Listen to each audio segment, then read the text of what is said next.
Ever wondered what might be lurking in the abandoned places we usually avoid? Today, I've got a story for you that'll make you think twice the next time you're tempted to explore somewhere long forgotten. So, settle in, grab a drink, and get ready to get seriously creeped out. And if you liked the story, please subscribe. Your support means the world to me. I stood at the gateway to adventure, hesitantly preparing to enter what would surely be a winding road to the heart of the unknown. Just a few feet away, a small creek churned with a quiet, soothing babble. The mist it gave off filled the air like smoke, allowing small cracks of light to form god rays shining through the emerald canopy of the evergreens above. Unfortunately, this pristine visage was ruined by the plethora of mosquitoes assaulting me, whose incessantly buzzing wings whispered constant insanity into my ears. The whole way here, I had been swatting the damn things to no avail. Something about my biology attracted them. As long as I can remember, I could be walking with parents or friends and be the only one bitten by the damn things. It had been a long hike to get here, and I was sure that by now my shoulders probably resembled something like pink bubble wrap from all the bites. But still, it was a small price to pay for some much-needed excitement in my boring life. I don't know the exact history of the mine, but I had happened upon it previously with a friend while we were hunting for grouse. There was a trail not too far from here, where it was not uncommon to see people hiking along with rifles. Hunting grouse only requires that you listen for the distinctive whooping call of the males and follow it to a couple pounds of free meat. The birds were so dumb that they would even stare at you if you missed your first shot. Whatever small part of me felt a pang of guilt from taking the life of an animal was always immediately quelled after observing the birds' stupidity. My friends and I would seek them often for their tasty meat, as it was both easy and satisfied what little pent-up evolutionary need to hunt we have left over from our caveman days. However, last week my friend and I followed the whooping call of a particularly elusive bird for what seemed like an eternity. We crossed the entire valley before giving up, but instead found something even more interesting: an abandoned mine. We had no flashlights at the time with which to explore it, but I could feel it calling me to uncover its secrets. I made a mental note of it, resolved to investigate it at a later date. And thus I found myself where I am now. Standing before the entrance of the mine, it was much bigger than I had previously thought. Wooden boards made a scaffolding at the entrance, with old-fashioned chain-linked fence that looked as though it had been forced open long ago. The entire assembly was dripping rusty water, as though the boards and metal were hemorrhaging blood. I pulled my primary source of illumination from my backpack, a foot-long, heavy-duty mag light. I favored it for both its durable nature and its sizable heft. Holding it in my hand, it felt more like a club with light coming out the end than a flashlight. Just in case of any falling rocks, I took out my custom-made mining helmet from my backpack. It consisted of a headlamp LED attached to a white half-shell motorcycle helmet. Safety first might seem like a counterintuitive philosophy for someone that goes and explores caves by themselves, but it was my way of doing things nonetheless. Pushing my way past the rusty fence, I stood in the doorway of the mine. A cool breeze pumped forth from the inside, as if the mountain were releasing a slow exhale. The earthy scent filled my lungs and made me wonder how long it had been since a living thing had entered these tunnels. Of course, this thought had also come to my mind during the preparation phase, which is why a can of bear spray dangled ever ready from the belt on my hip. I toggled my headlamp on and pointed my mag light through the entrance. It was a straight shot ahead. The rectangular walls of the tunnel had wooden beam supports every 10 feet and continued ahead so far that my flashlight could spot no end to it. Breathing deep, I proceeded inward. My footsteps echoed off the walls. The sound was unnatural in this place, as though I were trespassing somewhere that humans no longer belonged. What little sunlight there was at my back soon faded with each passing footstep, leaving my way to be illuminated only by the soft orange of my flashlight and the cold blue of my headlamp's LEDs. Suddenly, I found myself faced with something unexpected. Ahead of me, the walls of the tunnel seemed to open up. However, where my flashlight should have caught the walls of the crossroads or a turn, there was only blackness. The surprise of what I was seeing made me stop for a moment before advancing cautiously. Finally, my eyes adjusted, and I could make out what it really was: a gigantic room. There were steps leading down to a new floor, about 2 feet lower than the tunnel I had been walking in, and the ceiling and walls opened up to a room like none that I would have ever expected to find. It was massive. I felt like I was standing in an earthen cathedral. The walls were no longer rectangular, but jagged and round. The room must have been 100 feet open in every direction. Innumerable droplets of water on the ceiling reflected the light from my headlamp like stars in the sky. It was beautiful. I would have taken a picture with my cell phone at that point, but I doubt it could perceive its beauty in the same way as the human eye. Besides, I felt like taking a picture would be an insult to this place. This place was just for me. Lowering my gaze to the rest of the room, I spotted 5 more tunnels. Each of them seemed to take off in a different direction, but all of them led away from the one I had come in from. I took a small pinch of glitter from one of my pockets and sprinkled it on the ground, making an arrow pointing towards the tunnel I had come in from. This way, I could easily spot the glitter's reflection with my flashlight when I came back to this room. Something else caught my eye, though, as the glitter was not the only thing reflecting my flashlight. Something else was embedded in the dirt. I lowered myself to one knee and pulled it from the moist ground. It was a strip of reflective tape sewn to a green fanny pack. The fanny pack was empty, but it looked like it was fairly new. Clearly, I was not the only person to go exploring in here. For some reason, this shattered the feeling of awe I had until then. I wasn't a lone explorer. I was just another tourist in this place. The thought made me sad. Looking at the back of the fanny pack, I could see 2 letters embroidered on SK.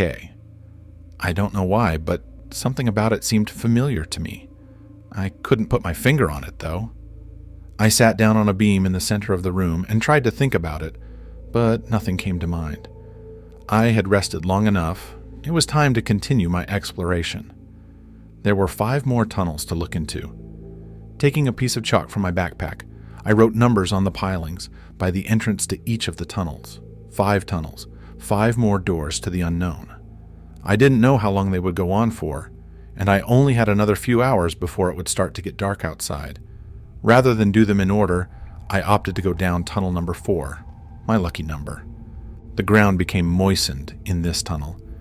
As I trudged forward, an inch of mud sucked down on my boots with every step. I was starting to think this tunnel might not be so good after all. Suddenly, my suspicions were validated. There was a drop-off. Straight down, ahead of me, the tunnel slanted downward slightly before taking a 90-degree turn straight into the abyss. Holy shit, I thought to myself as I tried to back up slowly, but I wasn't backing up. I was instead sliding forward ever so slowly on the mud. My surprise turned to panic as I realized I was sliding towards what could very well be a 100-foot deep shaft with no way up. Dropping my maglite, I scrambled to get a grip on the ground, the walls, anything. Finally, lodging my fingers into a crack in the wall, I was able to steady myself. My maglite was not so lucky. I watched it slide down towards the edge and disappear, its light along with it. Holy shit. The thought kept repeating in my head as I panted to catch my breath. This place was dangerous. I was forgetting something. Why hadn't I heard my flashlight hit the bottom of the shaft yet? Was it really that deep? It had been like 20 seconds, or so I thought. Maybe the ground below was so wet it dampened the fall. Even so, I should have heard something, right? Staring at the edge of that drop, it felt different than just a normal part of the surrounding cave. It felt sinister. It was like someone had designed it to be dangerous, to kill people. SK, I wondered if that person got in an accident here too. Come to think of it, why would someone leave their fanny pack on the ground? Also, why do I keep getting the feeling like I've heard that somewhere before? That's right, Samantha Knight. It was the name of a wildlife photographer who had gone missing this summer and was presumed dead. They were looking for her for 3 days before they gave up. Holy shit, was once again the only revelation to fill my mind. Yeah, this cave was dangerous, all right. It was time to leave. As I walked back the way I came, I hadn't noticed at the time, but my ankle was ever so slightly twisted. It wasn't enough to keep me from walking, but it hurt enough to make me limp a little bit. It was no matter, though. Once I got out of the cave, I could rest. For now, I just had to make my way back out. The familiar orange glow was no longer there to guide my path. My headlamp was all I had left now. Well, that and some glow sticks I had in my backpack. I stopped to catch my breath. The sound of my footsteps continued for a split second, but I noticed. My hair stood on end. Every inch of my skin tightened. My entire body was struck by lightning as every muscle tightened, and all of my attention shifted solely to my ears. It was only for the shortest of moments, so close in timing that it could have easily been a mistake had I not been paying such close attention. I heard footsteps from the tunnel behind me, from where the only thing there should have been was the drop-off, where I had lost my mag light. I immediately turned off my headlamp and stood motionless in the complete darkness. I listened. An eternity seemed to have passed. I was panicking because I had just had a close call. That must have been it. There was no way there could be anyone else in here, right? If it was an animal, it wouldn't sound like footsteps.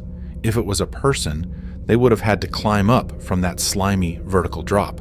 No, these were silly thoughts, and I needed to put them out of my mind immediately. It was simply the echo of my footsteps that I had heard. And yet, my body remained rigid, and the adrenaline coursed through my veins, as though what little semblance of primal instinct I had was screaming at me. Subduing my panic, I once again resolved to walk my way out of the cave. Without turning my headlamp on, I took baby steps forward while feeling my way along the cold, moist wall. I took 1 step, 2. I waited. Silence. 1 more step. There it was again. I heard footsteps. 3 footsteps. The same number as I had taken, but only a second later. They were coming from behind me, far behind me. I reached for the bear spray on my belt, flicked my headlamp on, and sprinted as fast as I could towards the large room. I paid no attention to the footsteps I had thought were coming behind me. I could only hear my heartbeat, pounding in my ears as I ignored the pain in my ankle and ran with all my might. I made it to the room. I sidestepped the door of the tunnel and listened. I painfully suppressed my will to breathe as hard as I could and took slow breaths as I held the bear spray at the tunnel entrance and once again listened. There was only silence. 5 minutes passed. 10. Still silence. Maybe it was all in my imagination after all. The more time passed, the more confident I became that it was all in my imagination. I fished in my pocket for my cell phone to call anyone, to at least let them know where I was. My phone was gone. Maybe it had dropped out of my pocket back there. As confident as I was that I had imagined the footsteps, I was still unwilling to go back in to search for my phone. Tunnel number 4 can go to hell, is all my brain had to say about the matter. The thought of having to buy a new phone hadn't even occurred to me. I just wanted to get out of there. I pointed my headlight around the room, looking for the glitter marking I had made on the ground. I could see the chalk numbers on the pilings around each of the mystery tunnels. There was 1, 2, 3, 4, and 5. There was only 1 tunnel left that should have been the exit, but the glitter I had put on the ground was gone. I got down on my knees, and I could barely make out some of it out. I soon found out why I couldn't spot it. My glitter had been packed into the dirt by something, almost like a footprint. My heart almost stopped as this last piece of evidence affirmed that I was most definitely not alone. I turned my head back up to the middle of the room, and as I did, saw the reflection of something new. There were now 3 sets of eyes, shining back the cold blue light from my headlamp. They were standing in the doorways of tunnels 1, 2, and 4. All of them had their heads turned towards me. I didn't hear a single footstep. I was frozen, like a deer caught in headlights, and could only watch in horrified silence at the 3 sets of expressionless eyes staring at me. They had no clothes on and were so skinny that their skin was stretched across their bones like paper. They were more like skin-covered skeletons than people. They stood so still that I thought they couldn't possibly be alive. But then, one of them cocked their head at me. The movement was so sudden and unnatural that it made me take a step back. As I did, they all took a step towards me in unison. I instinctively took another step back. They took another step forward. The precision of their coordinated movement was the most terrifying thing to me. Rather than run like every fiber of my being was telling me to do, I somehow managed to stop and try to think. My adrenaline was going full bore now. They stepped forward when I stepped back. It doesn't matter, run, I thought to myself. At any moment I was ready to take off, sprinting down the entrance of the tunnel into what I hoped was still sunlight outside. Had I not already been standing in the entrance tunnel, I don't know what I would have done. These people, or things, were matching my every footstep. If I had to cross them at an angle, they would most certainly have come within arm's reach of me. Slowly, and without taking my eyes off them, I raised my pitiful can of bear spray. They all took 2 steps forward. I didn't wait to see if they would take any more. I ran like I've never run in my life.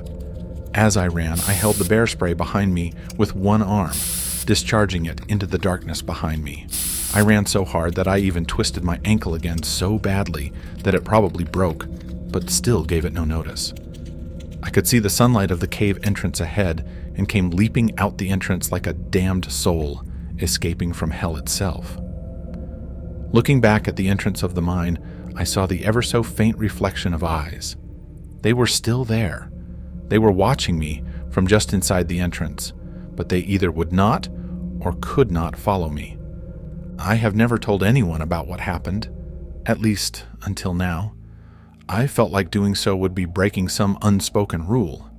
I thought I would never tell anyone about them, and they would never follow me beyond the entrance of that cave. But here I am, standing in front of the very same mine entrance, holding a gun. I guess the curiosity took the better of me. I am going in now. When I get out, I'll let you know what these things were.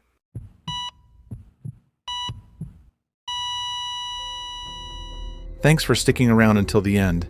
If this story gave you chills, drop a comment. I'd love to hear what you do in a situation like that. And if you haven't already, please subscribe. Your support means so much, and there are plenty more creepy tales on the way. Until next time, stay curious. But maybe not too curious.